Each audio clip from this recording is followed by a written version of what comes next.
If you compete on price, it's just a race to the bottom of the barrel, and it serves nobody. Daniel Den, a maverick marketer and co-creator of X Factor Effect methodology. With his over 2 decades of experience in marketing and sales, he helps business owners discover their wildly successful marketing ideas through his groundbreaking book, Ideas That Influence. For the past 10 years, we've been saying quality over price, that there's consumers that they buy based off of quality over price. We've been saying it in different ways, and it's a very smart, especially if you're trying to break through the noise in your market without competing on price. Let's say that I'm a dentist. I'm downtown, I got an office, and within a 5-mile radius, there's 4 other dental practices. Roughly the same price, roughly the same amount of professionals working there. Where do I start? Well, there's lots of different ways to do it. And one of the pillars for differentiation is the Content Capitalist Podcast. Hey guys, welcome to another episode of the Content Capitalist Podcast. I've got a guest with me. His name is Daniel Den, and I was looking over his bio, doing a bit of research after, we began this conversation about the podcast. And one thing stood out to me. And today we're going to explore what that means and how that's applied across his career in marketing and in sales and entrepreneurship in general. His name is Daniel Den. And the phrase that caught my eye is different is the new better. I'm extremely curious about everything that's involved in that. Welcome to the show, Daniel. Thank you so much, Ken. I appreciate it. Super excited to be here with a fellow content capitalist and with Mr. 20X himself, video master Ken Okazaki. Man, you're a rock star, Ken. So thank you so much for having me, and I'm super excited to be here with you today. Oh, thank you so much for being on the show. For the people in the audience who may have never heard of you yet, give us an overview of who's your client, like your ideal customer, and what do you help them accomplish? Generally, our ideal customer is business owners and entrepreneurs that have been involved with their marketing in some way, shape, or form, but they've struggled, which, anybody that is involved with their marketing, they've at least struggled, a few times, right? Because it's tough. It's tough nowadays to break through the noise. There's a recent Forbes article, Ken, that says we're exposed to about 4,000 to 10,000 ads per day. And so it's really tough to break through the noise of 4,000 to 10,000 ads every single day. And we help a lot of business owners break through that clutter. That's awesome. And like these business owners, is there a certain industry that you gravitate toward? Yeah. So a lot of the times we've helped people with brick and mortar businesses, and we've helped people in the home service industry as well. We've also helped dentists and doctors and lawyers. So people that own their own, practice in some way or some sort of clinic. That's mainly who we've helped. But then occasionally, we'll have somebody that, owns a video marketing agency like yourself that's like, hey, I want help breaking through the noise as well. Now, Ken, he already knows how to break through the noise. So Ken knows how to do that. But, and then occasionally we'll get some people that are like coaches, or they do e-commerce type things that need help as well. But we have serviced a lot of mainly brick and mortar businesses. Let's just dive into this. I said we have a framework before, which is like past, present, future, but I feel like let's go into the present. Like, how do you help people break through the noise? So yeah, you mentioned in the beginning, Ken, the whole different is the new better concept. So I've got a small story. It's a fun story, and we all love stories because stories give us aha moments and they help us really learn better. So here's a quick story. About 23 years ago. So I'm aging myself now because all right. So I'm 41. So there you go. Now I'm 41. I'm getting I got a few gray hairs going on there. I'm getting a little old, but about 23 years ago, I learned a unique skill, and I learned how to actually tie balloon animals. And that skill helped me pay for college. And back when I had my party business where I tied balloons, I was super, super grateful because every single time that I did one party for somebody, I, for the most part, would get more referrals to do additional parties. And I got so good at getting this repeat business And I got so many compliments that people started saying that I was the best balloon artist around. And here's the thing though, I wasn't like the best. And I knew I wasn't the best, Ken, because there were a lot of balloon artists that I knew personally where like, I got to know them like if they were at the same events as me, like imagine like a county fair or something and we're all tying balloons because there's thousands and sometimes tens of thousands of people. So they had to hire multiple balloon artists in order to take care of the crowds. So I got to know these other balloon artists and they would create better balloon creations than me. But people kept on telling me that I was the best. And I was like, why are they saying this? And I finally figured it out. You see, Ken, I started being called the best balloon artist around because I did things differently. So a lot of the times I would break balloons without popping them in front of children's eyes, and I would throw the balloons around, and then I would do these really funny jokes that were only funny to kids. So I'm not going to repeat the jokes again. They were only funny to the kids. And then I would do other really unique things as a balloon artist. For example, if a child asked me to do a simple balloon creation, I would one up them by saying, hey, you know what? It's such a good thing that you asked me to do that I'm going to show you a trick. And then I would turn around and I would tie that balloon animal and create it behind my back while showing them that I was creating the entire balloon creation behind my back. And then the parents and the kids, they would just be blown away that I was like, just off of memory and without seeing the balloon creation, was creating this whole creation in front of their faces behind my back. And people would be like, oh my gosh, like you are the best. And so people kept on saying I was the best. And then what I eventually figured out, Ken, was that they were saying I was the best because I was different. They were saying I was the best because I was doing things different. And as I progressed in my own career, because I eventually stopped doing the party business and I started doing like a lot of online marketing and helping businesses with marketing and sales. And I started to see that every single time I did something different with marketing or sales or whatever it was, helping people with their businesses, we kept on getting people starting to say, oh, you're better, you're the best, whatever. But it was because we were doing things that were different. So we started to understand, as we started to work with more and more clients, that different is the new better, because in people's minds, people equate different with being better. In other words, a lot of the times when somebody says something is different, better, what they're trying to actually say is that it is simply better because it is different in a way that they really like or enjoy.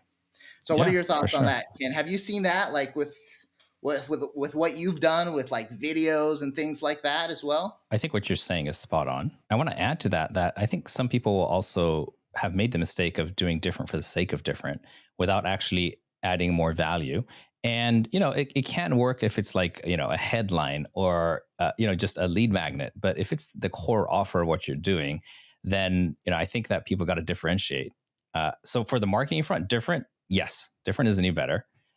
Service delivery, different has to actually make sense. But let me tell you something that's a little bit crazy. I used to also be a balloon artist in a past life. Yeah. Oh my gosh. And I when I was like 16, 17, I used to just to make extra money. But I wouldn't do parties. What I would do is I was actually just like, I do it on the streets and do it for tips. And there were other people doing it on these same streets, but I always made more money than anybody else. I guess I did things differently, but my tactic was that I could see other people had long lines, right? And people were waiting to get their balloon. And when other people had long lines, my focus would be on speed. So then I'd start stealing people from the back of the line to come to my line. When nobody had any lines and I got one person, I'd go as slow as possible so that people will start crowding around. So when I mastered the control of speed and pace, then that's one way I did it. Now, the other thing I did is I made the free menu. So basically I say, look, anything here, and there's like 30 animals on this card I had. I said, pick any animal here. And if it takes a second longer than 1 minute, you get it for free. And everybody would try to break me. And I would do everything in like 30 seconds or less. And then they'd be just like, oh, let's try again. How about the lion? I'm just like, boom, and they'd buy another one. It's like, what about that one? And then and I keep putting things out. And, I don't think I ever broke the guarantee, but I got really good at balloon making. And it was definitely, I would try to do things differently. I would try to, think of animals that they wouldn't believe is possible. It's like, oh, how on earth are you going to make a dinosaur? I'm like, done, I don't know. It's, for a balloon maker, it sounds easy, but for people who don't do it. Yeah. But yeah. so this was it, and for me, it was about speed. And another thing I would do differently than anybody else is I'd give away the uninflated balloons for free to kids. They're like, hey, free balloon, free balloon. And it's like, oh, they can't blow it up. It's like, oh, would you like to make it? We need to make it for you. And they drag their parents over, and then I get the sale. Oh, that's awesome. So, this, I can go on and on, but that was, it was good times. And I think on a good day, and this is, mind you, I'm a teenager here, right? Yeah. On a good day, I'd make, $3,000 or $4,000, right? Just off of, spending maybe 5-6 hours out there. $3,000 or $4,000. Yeah. Holy smokes. That, and then blew me out of the water, kid. and then like on a really bad day, maybe like $1,000 maybe, but it was about crowd control, pace control, doing things differently. Different is the new better. Yeah. And also always trying to, it's what I call suspended disbelief. Telling them I could do something, they don't believe I could do it. I do it, and they're just like blown away. So that's a few of the things I learned, and like you, had very different starts to our careers than we have now. Whoa! It sounds like, so I started when I was 18, I believe. Yeah, that's when I started learning, and then from 18 to 19, I started doing it. And then into my 20s, I did the party business. And when it comes to speed, Ken, I was really, really fast as well. And so I was doing very similar we need to things. have a balloon off later on. Yeah, no. So I would go super fast if I had a crowd, and I would keep it to 1 to 2 balloon creations. And I would just whip them out and be like, just as fast as I could. And people were just blown away. And since they're so impressed at how fast you're doing it, you still get good tips and everything. And then if I only had one person in front of me, the exact same thing. I'm all just chatting it up and slowly. Yeah, and then other people are like, oh, come on, getting faster and fast to stop. I'm like, oh, you only want that. Well, how about I create also this massively big hat that they use as an advertisement to bring more people over. Sounds like we both got a lot of the pregnant poodle was one of my favorites. It would get people really excited. I would put the ball in the balloon, and then I would, because it has that friction. Shoot them off, right? Pew pew. Yeah. Oh no, I would make it float. I would be like, look, it's floating because of the friction when you break off the ball. I would make this balloon gun, and I could put up to 3 shots in it. So I'd squeeze it, pew, one would shoot, and the other one would block, the thing, and then that's something that was suspended disbelief every time. They're just like, you cannot make a balloon gun that shoots balloons. I was like, watch me. Now this whole podcast interview is just turning into tips balloon on talk. how to. This is how you make the most tips as a street vendor.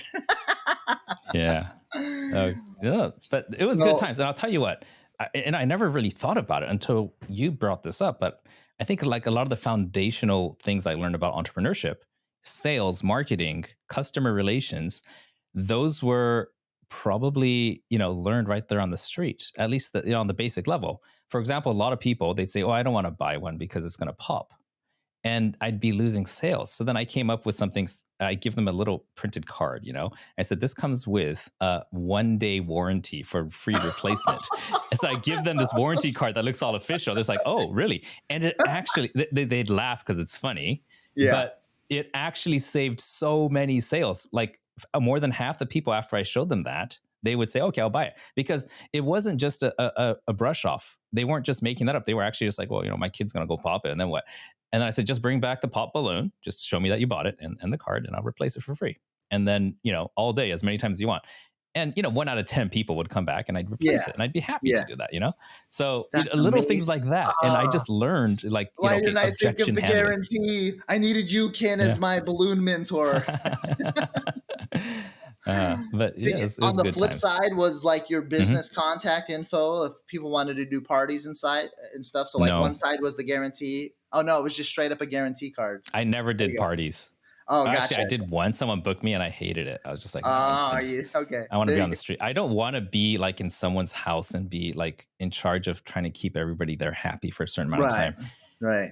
I think that having to perform at a high energy level and deal with, this familial, stuff, it just didn't feel good to me. I was just like, Right. other Yeah. people can No, have that business. not. Yeah. I did have a few awkward parties where it was like I had to like bring my A game because everybody was just, I don't know. It was like, hey, did somebody like die the other day? Because like you guys need to bring it up a notch. And I would I felt like all this burden to like be like the life of the party. And I would get there, but it's a process. You got to be like animated for at least like 10 minutes until people start to relax and start to get going. But what I wanted to say, Ken, when it comes to this concept of different is the new better. So when it comes to products and services in general, people expect quality nowadays. It's 2024, so quality is expected. If you don't have the good baseline. quality, it's the baseline. If you don't have good quality, you shouldn't be in business, just hands down. So people today, quality is a given. They expect quality. And so the more I try to be the best by having the best quality, the more I just get caught up in the sameness of everybody else because everybody is striving for good quality. So good quality can't be the bar. Good quality has to be where we start. So both you and I were good balloon artists. And if I own a bakery, and you own a bakery, both you and I, we need to create really tasty cakes that we sell. But on top of that, we need to differentiate in ways and do things differently in ways that stand out amongst all the clutter. And that's where, when we start to do things differently, the way you did with your speed and I did with tying so many things behind my back, that people start to say, oh, he's the best because he's different. He's the best because he's different. And so we see this across all niches. So, Apple products, yes, great quality, but in the beginning, with the first launch of the iPhone, completely different, just blew everybody out of the water and, made other cell phone providers, pretty much irrelevant when the iPhone launched because it was just unless they adapted dramatically different. Unless they adapt adapted. or die. Yeah. Everybody was adapt or die. That's it. 100%. So that's the basis. And it's interesting because that you bring up Apple because that was their slogan for a very long time. Think different, right? Think different. And that's it. It's speaking just as much to their, dedication to innovation as it is to the culture of their ideal customer. The ideal customer wants to be a creative. They want to be different. They want to be, they want to set themselves apart in one way or another. So I think when you say different is the new better, you're touching on two different things. It's like a dog whistle for that only the right people will respond to. And it's also a philosophy for how you run your marketing. Am I off base here? Or is that pretty much you are not? What you're thinking? You actually just reminded me of something super interesting that the other content capitalists I think will enjoy. So it got to the point when we started doing our marketing, the more we talked about being different, the more we sold. But then when we looked at the analytics from who was buying, more of the iPhone users were buying our products and coaching and courses around this whole concept of being different. And it was because, generally speaking, I believe iPhone buyers, they they value quality over quantity and price. So that's where their values align.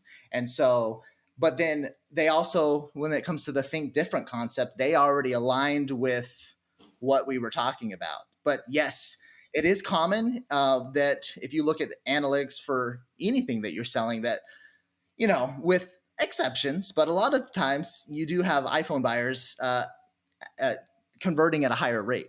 But now I want to know what your thoughts are, Ken, because this is super Do you interesting. know what market category Android outperforms sales than iOS?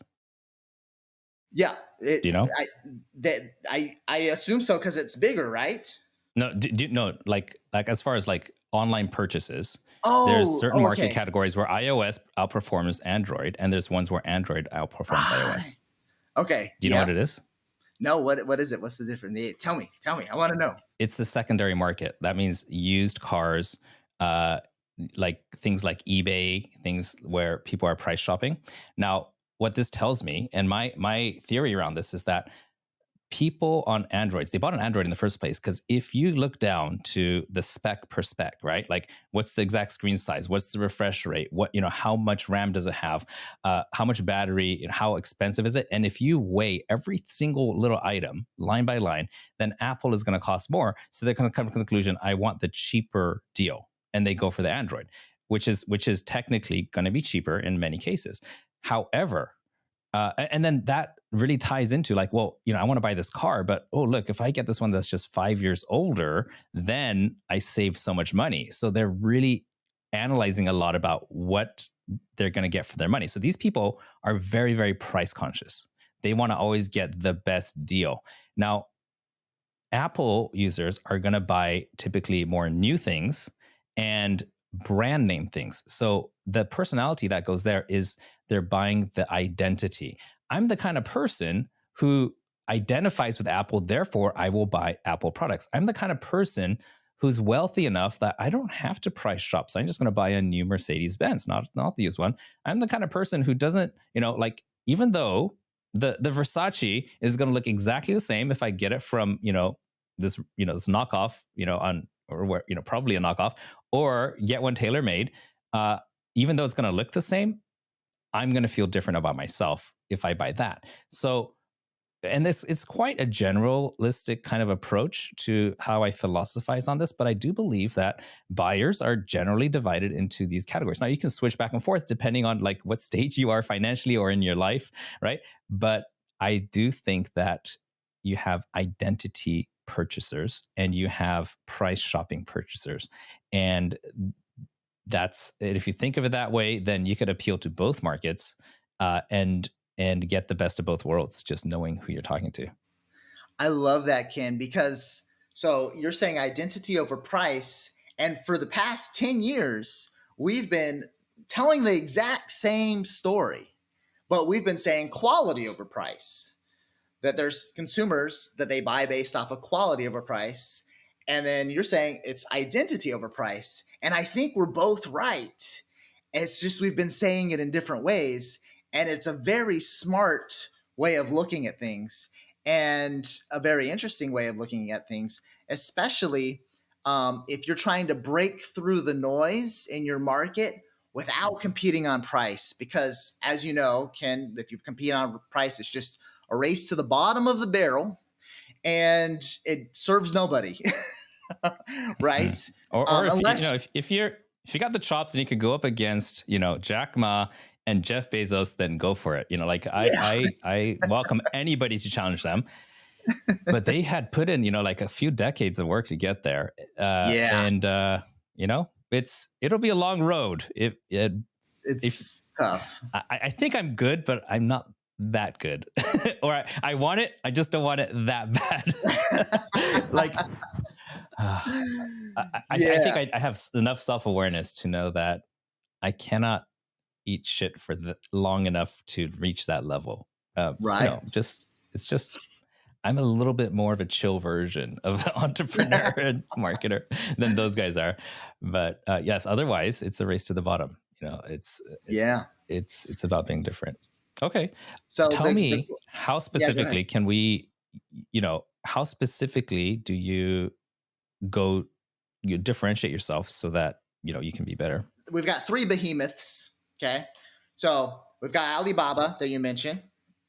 We've got Amazon and we've got Walmart. Those are three behemoths that we all have to kind of compete against. And then if those aren't in your case, if you're not competing directly against the Walmart or the Alibaba or the Amazon, then you have an equivalent of something to that degree in your market where you have to figure out how to break through the noise and be different to the point where people want to buy from you, even though there is drastically lower prices and options somewhere else, right? And so we want to be different in a way that our dream customers love and better in a way so that we attract those segments of buyers that want to buy from us regardless of the fact that we have more expensive prices. Okay, give me an example. Let's say that I'm a dentist, right? And I know that within I'm downtown, I got an office, and within a 5 mile radius, there's 4 other dental practices, and roughly the same price, roughly the same amount of professionals working there. Where do I start? Well, there's lots of different ways to do it. We actually, with our X factor effect methodology, there's 9 different ways. Okay. Now, I'm not going to go through all the 9 different ways because we would be sitting here for a couple of hours, but I'll hit on a few of the different ways in order to do it. And so, one of the things that we teach in our X factor effect methodology, one of the pillars for differentiation is to go ahead and join what we call the age of experience. Okay, now in the age of experience, people are tired of just buying stuff and they have access to all the services available. But if you can throw in an amazing experience on top of whatever product or service that you're selling, then it's a way for you to break through the noise and attract the customer that values a better experience over just lower price. Now, as part of our experience shoppers, you could argue with the iPhone example that we already mentioned that part of the experience of buying a name brand or buying an iPhone or buying a lot of the luxury goods out there, part of the experience is adopting that identity. But on top of that, there's a lot of things that we can do when it comes to experience. As you know, from the bottom of the barrel business owners in almost any market, because they are bottom of the barrel selling their products and services, they usually lack on the customer experience side. And so, yes, let's just take the example of the dentist that literally they are the lowest price. One company comes to mind in Utah. They were called, I don't want to throw anybody under the bus, but let's just We'll call it the Utah Dental Company. Okay. the random Utah dental company that I'm thinking of. When I used to live in Utah, they were the lowest price around, like without a doubt. And I went to them once and I ran into some problems. One of the problems was there was a long wait when I got there. Another one of the problems were that I had what I would say was people that were inexperienced working on my teeth. And one of the procedures I paid for was a root canal. Ugh. And so I was bottom of the barrel pricing out my root canal. And they messed up. Okay. Long story short, they messed up. And a year and a half later, I had to get the entire tooth pulled because that it was infected. Okay. So yeah, not fun. So if you have a root canal, like it's all supposed to be dead and you're not supposed to feel anything. And then a year and a half later, if you're feeling something, something's wrong. And it means somebody messed up and they left some infection in there. And that's what happened in my case. And so that bad experience with the bottom of the barrel company made it so that I needed to pay a lot more in order to get everything fixed. So that was overall just bad experience. So this happens in not only with dentists, but it happens with all services, and it happens with a lot of the low price bottom of the barrel companies that are out there, where they sometimes they'll give you an okay experience, but most of the time that experience is lacking. And so if we can focus on customer experience in ways, then people absolutely love a great experience. And it's one of the ways that we can easily break through the noise. So that's one way, Ken. But before I jump into some other ways where a dentist or any other niche could follow some of these pillars, what are your thoughts on all that? No, absolutely. Like it's a vicious cycle, and it makes sense that less funds, less skilled staff, right?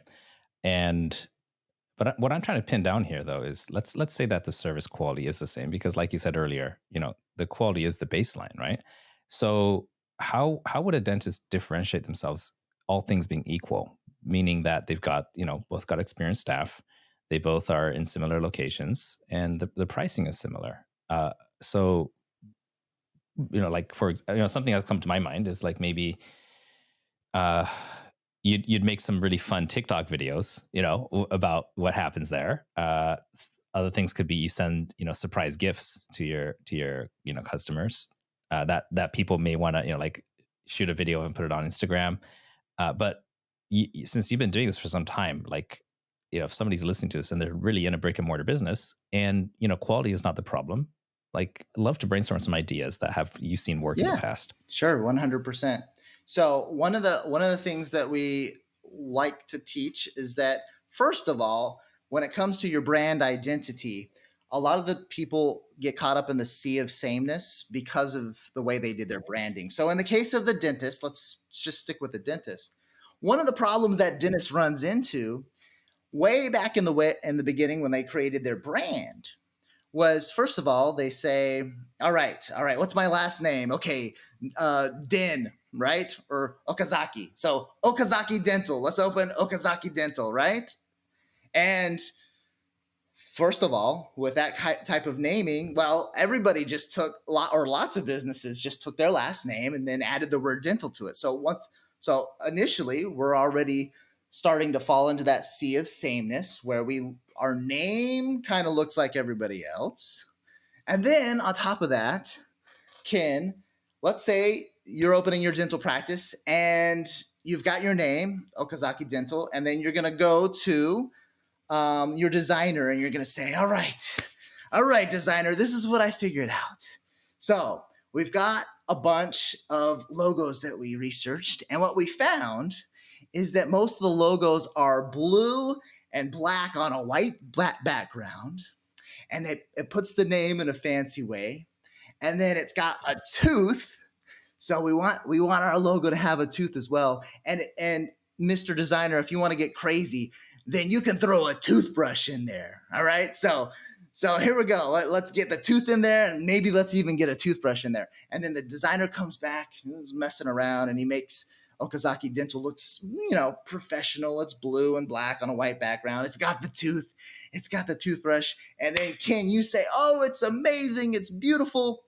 Now, the problem with that brand identity is what? If we take that brand identity and we put it into a collage of all the other dental practices in your area, do you blend in? Do you fall into the sea of sameness? And the answer is yes, of course. You look like everybody else. So immediately, what a lot of businesses do is just with their branding is they fall into that sea of sameness. Now, of course, there's certain elements that you want in a brand name, and there's certain elements for the way that you do design so that you don't confuse the consumer, but you do want to be cognitive of the fact that with your branding, you want to stick out in certain ways. And so there's lots of ways that you can differentiate your brand, for example. and your logos and your naming so that you attract that avatar that you're more going after. And then that's one of the first ways that people start to differentiate is, hey, let's create a brand identity that better attracts our dream customers, which is a step ahead of, I would say, about 80% of the businesses in your market, because 80% of the market's businesses in your market, they're going to create a generic brand name that tries to attract everybody at the same time instead of their dream customer. So that's one So of the big ways. so the first, yeah. So we go to the back of the drafting table. We work on the brand. So then they're going to redo their website, redo their, like, their front sign, business cards, and things like that. Now, so now we're differentiated a little bit, right? Yeah. What else can they be doing to to differentiate, to get better? So we got branding, right? We got branding that also goes after the specific avatar that we're going after. So, for example, if I was a dental practice that was a family dental practice, that's one avatar. I'm trying to attract the whole family. If I'm a kid dental practice, that's another avatar. If I'm going after baby boomers, that's a completely different avatar as well. And now, out of And all how of do you those, choose who you're going after when you advise your clients on this? we like to go after the money. So, in the case of those avatars, I would say that the family is a good avatar, and then baby boomers are an excellent avatar. Now, if there's also like preferential like avatars, like which avatars do you want to go after? Which ones do you better want to serve? Which ones do you more comfortably want to help? And then there's that as well. So we like to go after a mix of, okay, where's the money at, and who do you actually want to serve? Because at the end of the day, if I'm going after the family, but I don't want to deal with the teenagers, then we need to switch the avatar. There's a simple exercise I do with my clients, because this question comes up a lot, which is why I'm kind of drilling down into it. A lot of people come to me and they're generalists, right? They say, hey, we do digital media marketing, digital marketing for small businesses, and you're just not going to stand out. But then they've already been in business for a bit. So the exercise I do with them is I send them a Google sheet, which is, a spreadsheet, right? And I ask them to fill out all the customers that have paid them money in the last 3 months or whatever time, right? So they have all their names, right? And then how much in total has each customer paid in the last 3 months? Because sometimes it's a monthly thing, sometimes it's a one-off thing. So we want to get, just at least one quarter. And depending on the business, it might be longer or shorter, but 3 months is usually pretty safe. And so now we know what the customer value is per quarter. And then on the next column, I have them rate from 1 to 10 how much they enjoy working with that specific person. Oh my gosh, we're like saying the exact same thing, Ken. Yeah. And then we just run it through a simple algorithm that's going to give a score where the client gets to choose. Am I going after maximum profitability, or am I going for, lifestyle where I want to have more fun, maybe sacrifice a bit of the revenue, which usually doesn't happen. But, we just have to walk them through this process. And then it spits out a score from, 0 to 100 of the value of each customer, because there's emotional value for the business owner, and then there's cash value for the business. And then they could make a choice. Like, do I want to dial in on the thing that's going to make me the most money, or the thing that's going to bring me the most joy, or a little bit of both? And then they pick that one avatar, and they just take that customer. They, stalk them digitally, figure out everything that they need to know about, like, where do they live? How many kids they have? How old are they? Where else do they shop? And then you might have 5 people that fit that avatar perfectly. And then you're going to build a very, very clear picture of who that person is, and then go into branding to attract more like that. So yeah, just that one way of being able to very clearly be confronted with the decision you're making, so that you consciously decide where you're like biasing toward, and it's everybody's personal decision. That is perfect, Ken. I love it. And yeah, it's exactly what we're having people do when it comes to picking their avatar. Get that nice mix of what's going to pay the bills and who do you actually want to serve.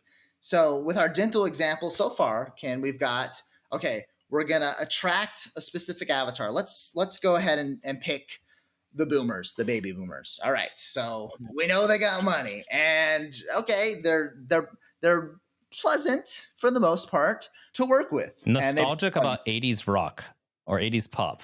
So you want to put that in. And then our branding, we can create our branding all around attracting that avatar. So we're not going to necessarily have like that family vibe or that kids vibe with our branding. Probably something a little bit more premium that is more of that identity marketing, like we talked about, for like following what Apple would do.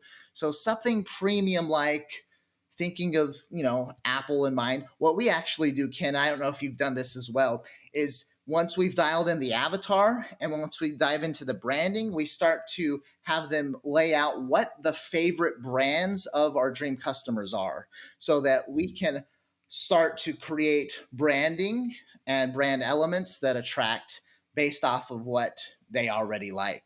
So like if the men are boomers that are Harley Davidson lovers, then maybe in some way that inspires us to have the brand include those types of elements in some way, shape, and or how form. do you get this additional information about what brands they like? Is this like a direct interview or internet stalking, or what is it?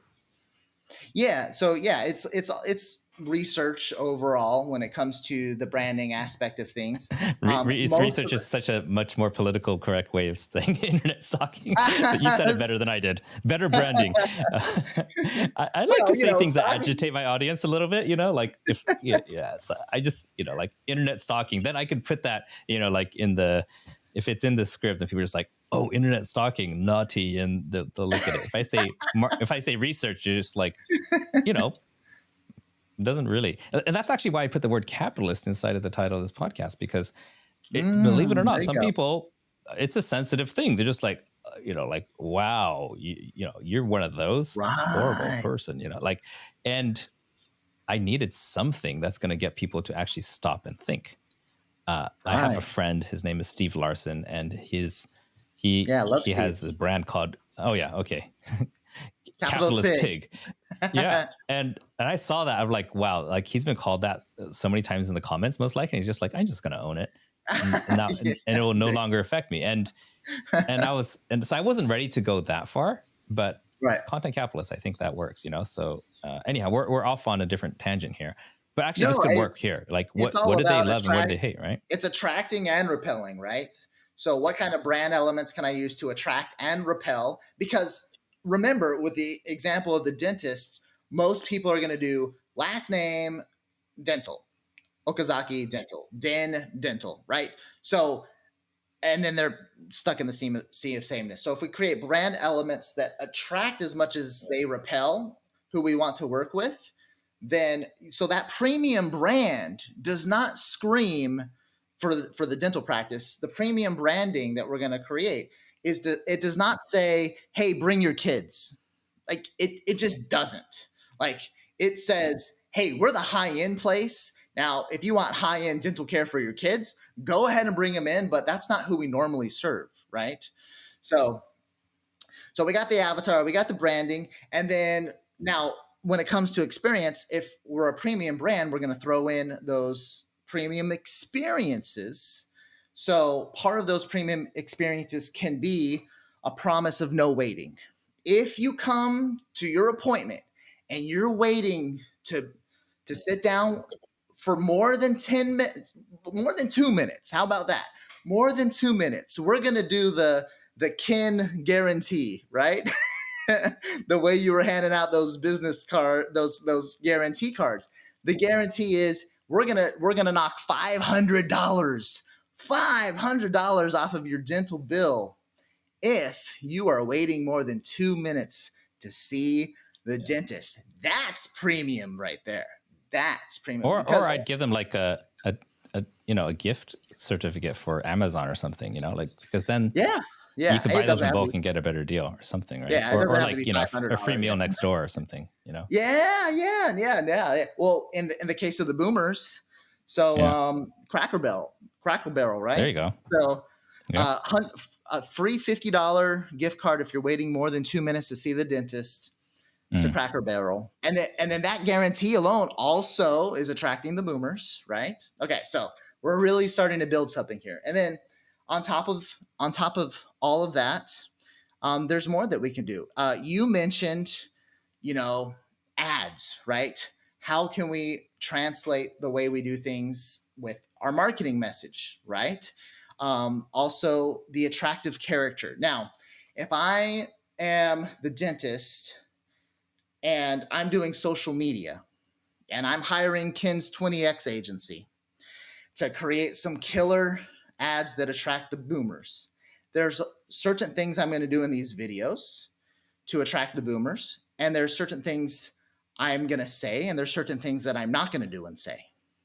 And that's going to translate over to everything inside of my marketing, everything I'm doing on social media, and it's going to translate over to the persona as well that that I'm creating as that attractive character for the dental business. So for example, if you're let's say your dental practice, you're trying to attract the boomers and you are in Texas, okay? Maybe you are the dentist that wears a really fancy cowboy hat, right? But the type of cowboy hat that brings back that nostalgia of all those old Western films, right? And so that's where we're really starting to get into all these elements of differentiation. And so, at the end of the day, there's a million things that we can do in order to differentiate. But if you take what we just discussed with a brand that attracts the right avatar, that creates an experience, and then also talks about the right things inside of the messaging, and then creates that attractive character that attracts the right avatar. If we take all of those different things that we're doing and we stack them one upon the other, the goal that we're going for, Ken, is to be such a unicorn inside of our market that if anybody else tried to follow and copy those same ways that we're being different, that it would be laughable to the point where everybody in the market would realize that somebody's trying to become a copycat. Yeah. Reminds me of that scene in the movie Jerry Maguire with Tom Cruise way back. Yeah. Okay, yeah. It's an old movie, but yeah. So there's this, the movie where they're yelling on the phone, "Show me the money." Remember that? Okay. But the scene I'm talking about is at the end when Cuba Gooding Jr. his character goes and makes that touchdown. He gets the multi-million-dollar contract, and then Tom Cruise and him are there just hugging it out. And then the other agent looks around and then he starts trying to hug his client. And the client's like, "Hey, stop being weird." What's that? That's him trying to copy his brand. Right. But there's 0% of it is genuine. It's just like, oh, they're hugging, so I should hug too. And it was just awkward and weird. And so it's just that, these things have to come from within. They can't just be mimicked. And I think that's a really good point. Another thing is, as we were talking, and I didn't even think of this until we're in the middle of it, a client of mine had a dental practice in Australia. I believe it was Sydney.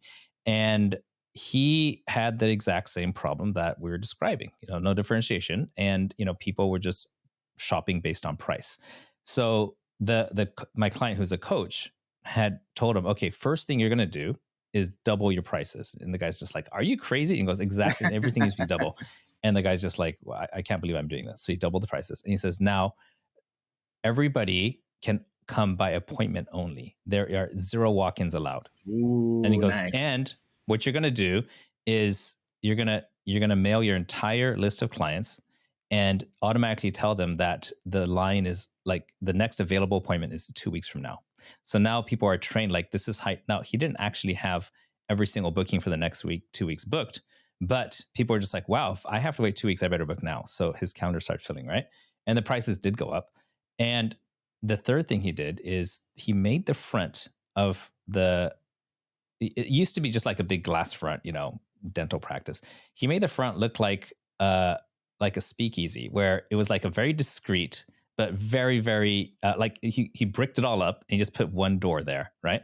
And then he made it look like, if you know, you know, but like if you're Ooh. passing by, you can't see. It's a dentist place. So then everybody who was a member felt like they were part of a private club. Okay, Oh, that's so so cool. and then you go there, and then you buzz in, and then they open the door if like you have to be a member to get in, right? And once Right, you're in, right. then you show up like an hour early, because if you show up early, and this is to make sure his clients show up on time, he gives everybody gets a free facial massage while they're waiting. So they got the whole waiting area is this massage, with all these reclining chairs and everything. And so it's a really pleasant waiting experience. And they don't mind waiting longer if they have to, because they're getting a facial massage, Oh my it's just gosh, very dude. pleasant. And then he was like, I'm not sure if he was serving alcohol, but refreshments, but it felt like you're in a exclusive private club. And then all the lights in there, he used warm lights instead of, cool lighting like most dentists do. Most dentists have that really pure white. And of course, probably while they're, working on it, they have to have a certain temperature of light. But apparently it was so successful that he was booked out consistently about 6 months in advance. Just Oh my gosh. And then anybody who says I can't afford it, he says, "Oh, it's not a problem. There's 5 other dentists on the block, and I'll give you their information." And he had a lot of people, they just, if they're price shopping, then they'd go there. So I just started remembering as we talked about it, because this was years ago, but it's just really effective. But the first thing he did was make double the price and make it harder to book. Yeah. That's the first thing he did. And it's so counterintuitive. And I'm really surprised that the guy totally went for it and risked everything, but it worked out very well. That's what you call premium positioning, right? So that gets into the pricing side of things.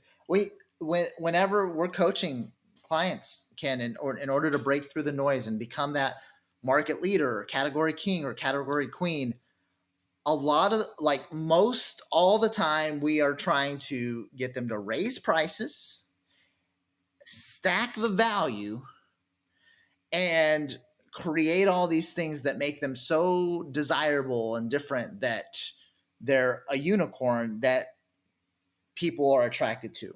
I love to use the analogy of, imagine if you inside of your market. So Ken, you're the 20x video guy. All right. So imagine you can, inside of your market, imagine that you and everybody else inside of your market is an apple. But everybody in this market, for the most part, because everybody's caught up in the sea of sameness, they are a green apple. Okay, so imagine a big bucket full of green apples that represents everybody inside of your market. What you want to do is differentiate yourself to the point where you are the one red apple that stands out, that's a clear alternative, where if somebody's reaching for an apple, they say, I could grab one of the green apples, and there's plenty of them, and then there's this one red apple.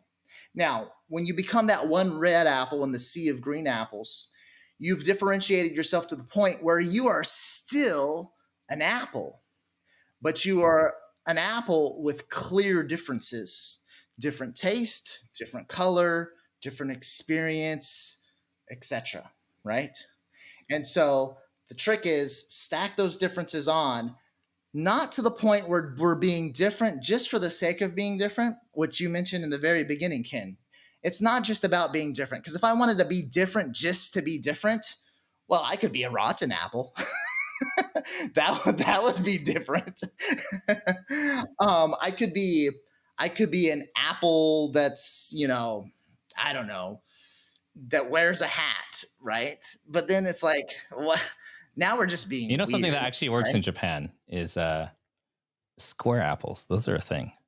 Right. And the square Have you seen watermelons. those? They I've do it seen the with square apples too, you know? watermelons. Yeah, Yeah, square watermelons. They're more I've efficient seen for them. packing, you know? Like there's so much lost space in the boxes when they're round. So it started as an efficiency thing. And then, Yeah. you know, someone put it up on Instagram, and I didn't know that in other countries, people weren't doing this often. So I was like, oh, okay. And then in the US, it's like, oh, wow, a square watermelon. And they'll pay triple for that or something, you know? Yeah. Tastes, Yeah. tastes exactly the same, but it's square. Yeah. No, that's it. That's it. So have you heard of the blue Java banana? I have, but I'm not familiar with it. Okay, so there's bananas. Most bananas are yellow, right? And then there's the blue Java banana, and it has this bluish tint to it. And the taste of the banana, believe it or not, it kind of tastes like vanilla ice cream. And so, what's interesting about the blue Java banana is that, first of all, they're extremely rare. So, you've got that prestige, right? Rare, hard to get, and then the taste is different. Okay. And then the color is this light blue color. And the cost is just insane. So if you buy a bunch of yellow bananas in the United States, you're going to pay about $3. If you want to get the same amount in blue Java bananas, if you can even get a hold of them, then I found a website that will sell those blue Java bananas for $97 for just like a few pounds of blue Java bananas. So we're looking at like a 30x difference, which is interesting because you're Mr. 20x when it comes to the video production side of things, and you do things differently. And the blue Java banana sells for about 30 times more because it's different, but it's different in a way that's desirable. It's different in a way that people like. And that's the difference. So, with all of these differences, with the dental example, if for some reason you're doing differences that your customers don't like, for example, if they don't like the facials the 1 hour before, well, then you're going to try a different experience, right? You're going to figure out something different that people love. And then when they see those differences, they're going to start saying what? That you are better, because different is the new better. And yeah, that's super interesting. You know, I think that you know, because you told me you're a coach, I also have a small coaching branch of my agency where it's just for my private clients. But I I do believe strongly that clients buy the coach more than the education the coach provides. They buy the person's story, they buy the person's experience, they buy the person's personality, they buy the coach as a whole. And whether or not the information they give is it works is secondary to how much they like the person. And that's really also, speaks volumes to being different. And there's going to be 5 coaches that teach the same thing, which is going to be how to do digital marketing.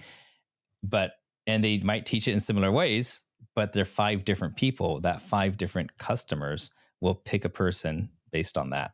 And that's something that I think a lot of people need to get drilled through the heads. They might know information that they say, oh, so and so's already teaching it. So and so's already teaching it. Why should I do it? And it's simply because, well, there's going to be somebody who wants to learn it from you. And that's the reason it's still worth it in crowded markets, because you're you, they're them, and everybody's got their guy, their person. Yep, 100%. Sometimes the biggest difference with the 9 pillars, it is going to be you. It's going to be you as that attractive character. And then in rare occasions, Ken, and this is worth, because we're diving so deep into everything that's the X factor effect and this whole concept of different is the new better, it's worth mentioning that for some people, them being the attractive character is not the difference that makes a difference. Sometimes you being the attractive character doesn't break through the noise, and sometimes it does. So in the cases where you being that attractive, different character isn't the difference that makes the difference, then you've got lots of other chances in order to be different in a way that your dream customers love. For example, when I went to write the book, we haven't talked about ideas that influence yet, But when I created it, I was like, you know what? Am I going to create just another marketing book? Like, what can I do so that ideas that influence is different in a way that people love? And so I had to have a heart to heart with myself because I put a lot of blood, sweat, and tears into ideas that influence. And I got to the editing process with my editor, and I got to the point where I said, the title's great, the book cover's great, the stories are great, the examples are great, the methodology is great. There's all these check marks. It's good, good, good, good, great, great. The quality is there. The quality is there. But at the end of the day, I teach how to be different. And there are a lot of good quality marketing books. So I had to figure out a way myself in order to have ideas that influence the book inherently be different in a way that broke through the noise as well. Yeah. So let me show the viewers the thing you sent over. And afterwards, well, before we do, we got to wrap this up in a minute, but I want you to let us know if anybody's interested in getting in touch with you, finding out more about you. Where's the best place to go? So I'm on social media, Daniel Den Official. And but yeah, before we talk about the book, also we'll put links down below to all the socials. But when I had this sent over to me, now this is a good example of different. I've had people send me books before, and it's usually in like a brown envelope with some bubble padding. And I was like, oh, that's interesting. There's a box. It's got stuff in it, right? And there's a coffee mug, which is just out of my reach. And I opened it, and I'm like, I think that if anybody watching this wants this, then I think that they should get in touch with you, because if I show them what's inside, then I'm stealing your thunder. But I'll tell you what, I'll show you this one thing. There's this like solid metal, and it's quite heavy coin, and it's this really shiny finish. Ideas that influence, marketing ideas, Rainmaker, and just the weight of that it just leaves an impression on me. Like, wow, this is kind of cool. And there's other things in here, some electronic stuff, some printed stuff. And it's a bit of like an adventure that happens and unfolds. And I am going to require anybody that actually wants to see this, get in touch with Dan and see if something like this showing up at your door is going to differentiate enough and spark some ideas for you. So this came in my mailbox all the way to Japan. I was impressed. And I think that if you want to see what's in here, just find the link in the YouTube description or in the podcast show notes. Dan, is there anything you want to say about this before? Yeah, that was, so literally I was sitting in a mastermind in Mexico, and I was sitting in between two friends that you may know, Ken. I was sitting beside three friends, actually: Ashley Latimer, Josh Latimer, and Mark Stern. And they were talking about what they had done with different projects in order to break through the noise. And I had finished writing ideas that influence at this point, and I was just like, boom, like pillar of inspiration comes down, and it's like, you have to turn the book into this interactive book box experience, and it's got to be like the coolest present that people can open. And so it comes with like 5 experience envelopes. And if you visit bigideasbox.com, there's a big link where you can grab one, free plus shipping. And that's what it is. It's an experience. And that's how Ideas That Influence, the book, which talks about differentiating your marketing message with these big, bold, and sticky ideas, that's how inherently I came up with the way so that Ideas That Influence could also be different and break through the noise. And it worked. People absolutely love the experience, and it's inspiring tons of people already with big, bold, and sticky marketing ideas that break through the marketing clutter. So thank you for mentioning that. And how many of these have gone out so far? I'm curious. So we're close to 100 that have gone out so far. We just launched it actually recently. I was one of the first then. You were one of the first. And so now I absolutely love paid ads, Ken, like you do. But speaking with my mentors, they said, you know what? This is so cool that you gotta kind of see how far you can push it organically first. So go out there, make some noise, and then get going with the paid ads. But first, make a bunch of noise. So that's what I'm doing. I'm following my own mentor's advice in order to see how far we can push it out there organically. The ultimate goal is I want to get, tens of thousands of these boxes out there, but we just got started. So we'll see what happens. Okay. Well, thank you so much for sharing your wisdom, your experience with us here on the pod. And for all the listeners, please do check out the links down below in the podcast show notes, or down below in the YouTube description if you're watching the video version. And until next week, that's it for the pod. No hustle, worship here, we're a different breed. Action is what we got if action is what you need. Content capitalists, we're breaking the mold. Cause the old ways fading, new stories to the toe. So content capitalists, get to the prize.